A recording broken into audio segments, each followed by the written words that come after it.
Olá amigos, sejam bem-vindos a mais um vídeo do meu canal. Eu sou o Lucas Knaip e vamos falar sobre o Chelsea e a questão de quem contratar para a posição de centroavante. Todo mundo sabe minha preferência, mas os rumores indicam principalmente para dois nomes. Eu acho difícil um dos dois não parar no Chelsea, né? Seja se o Chelsea perder o alvo prioritário, que é o que tudo indica, o Osimhen, ou seja, se o Chelsea conseguir a contratação do alvo prioritário, acho que não foge de dois nomes e talvez três, né? Mas a verdade é que muitos times contrataram suas opções para a 9 e meio que se comprometeram com elas por pelo menos 2 temporadas, né? Tipo, o United gastou 85 milhões de euros para trazer o Rasmus Højlund, entende? Se eles vão lá e gastam mais uma fortuna parecida em outra opção de 9, vira um investimento estúpido o antigo. Então, assim, eles têm que, obviamente, se conscientizar de que quando eles gastam uma fortuna dessa, você tem que dar a oportunidade dele para vingar, porque senão ele vai sair por um preço muito menor, isso descredibiliza a sua imagem dentro do mercado, né? E assim, o Chelsea ele vive uma questão de 9 desde a saída do Drogba,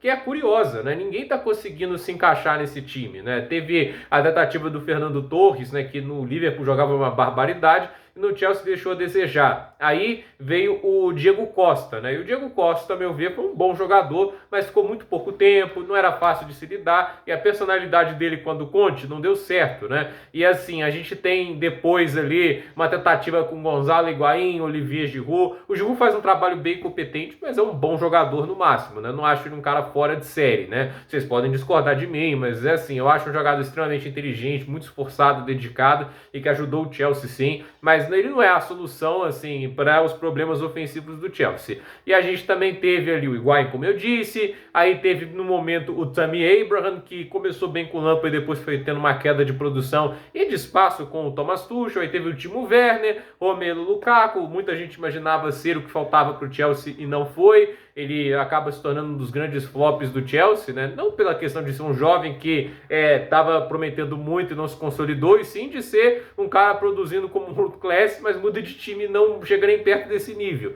Então agora a gente vê um Chelsea que tem, com opções de 9, Armando Broja e Nicolas Jackson.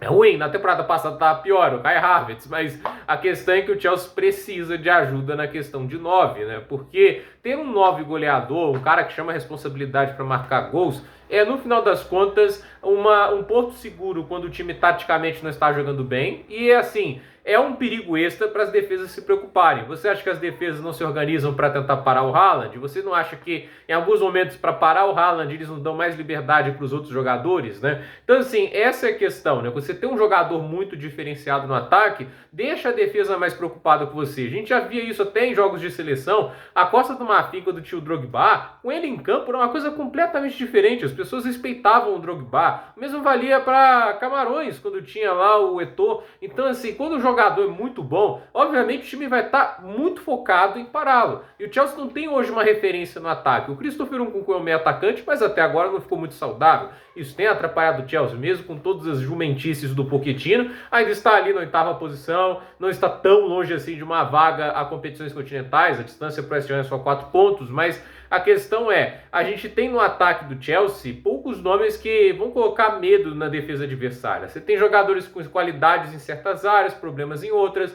O Mudryk é um jogador extremamente rápido, tem boa capacidade de drible, mas nem sempre sabe usar isso da melhor forma e é um finalizador irregular. O Madueke, que é um grande driblador, ele também tem uma finalização interessante, mas ao mesmo tempo é um cara também irregular. O Sterling dispensa comentários nesse aspecto quando a gente fala de regularidade, né? Tem partidas que resolve, tem partidas que não ajudam em nada. E aí a gente vai, por exemplo, para o Cole Palmer, né? Mesmo sendo o grande, assim, contratação do Chelsea na temporada, ele é um jogador que vai oscilar às vezes. Ele jogou mal essa última partida, por exemplo, contra o Aston Villa. E assim, no 9, o Chelsea está tendo o seu maior problema, porque eu acho esses pontas ainda ok, eu não acho eles ruins, eles até têm ajudado o Chelsea na temporada.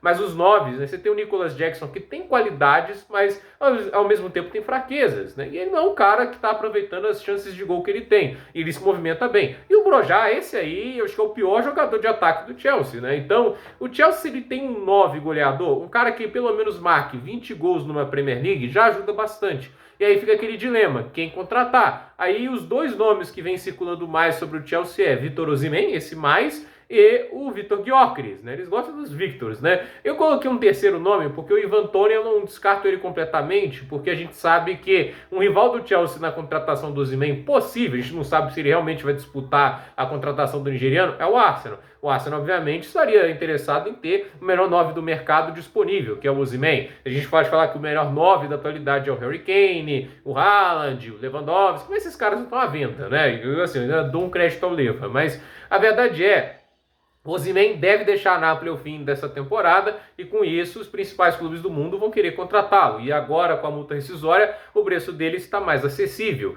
Então assim, se o Chelsea não contrata o Osimhen, perde ele para o Arsenal e vai machucar muito na torcida se isso acontecer, aí eles têm as outras opções, que é o Vitor Gyökeres e o Ivan Toney. Eu tendo a acreditar que o Gyökeres seria a primeira opção se o Osimhen não vier. Tem o Bonifacio, você tem esses outros jogadores, mas acho que o Gyökeres chama atenção pela maneira que joga, né? É um jogador bem interessante, né? Mas aí a pergunta que fica, qual dos dois é a melhor opção para o Chelsea? Porque, por um lado, o Gyökeres é um cara que eu cobraria menos em termos de salário e seria uma transferência mais barata. Não passa de 100 milhões. Eu não acho que alguém vai pagar mais de 100 milhões. Ele tem 26 anos de idade, ele é um jogador assim que está tendo a primeira temporada em nível de primeira prateleira, então eu acredito que ele, obviamente, seria mais barato para o Chelsea do que um Victor Osimhen, né? Isso, obviamente, pode ser interessante para a diretoria. Ele é um jogador que vem produzindo de maneira dinâmica, não só marcando gols, como dando algumas assistências também. Mas eu vejo no Gyökeres um cara dessa maneira, um cara extremamente inteligente, tem uma boa tomada de decisão, mas eu não vejo ele como um talento extraordinário na questão de ser diferenciado em alguns aspectos.